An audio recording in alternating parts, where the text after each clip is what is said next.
Network marketing je obchodní systém, který se dnes studuje na největších světových univerzitách.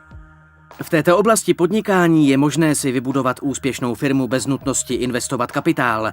Společnosti network marketingu dosahují ročního zisku 2 biliony korun, jsou rozšířené ve více než 100 zemích světa a dělí se do 3 kategorií.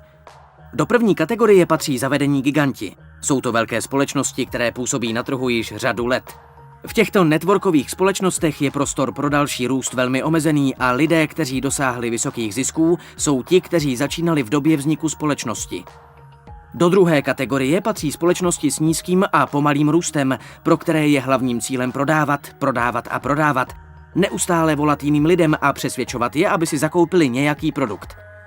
Třetí kategorie je ta, do které patří začínající společnosti network marketingu. Některé z nich jsou předurčeny k tomu, aby se staly světovými kolosy jako společnosti první kategorie a v tomto okamžiku neexistuje jiná společnost, která by mohla nabídnout takovou příležitost, jakou nabízí Angel Enterprises.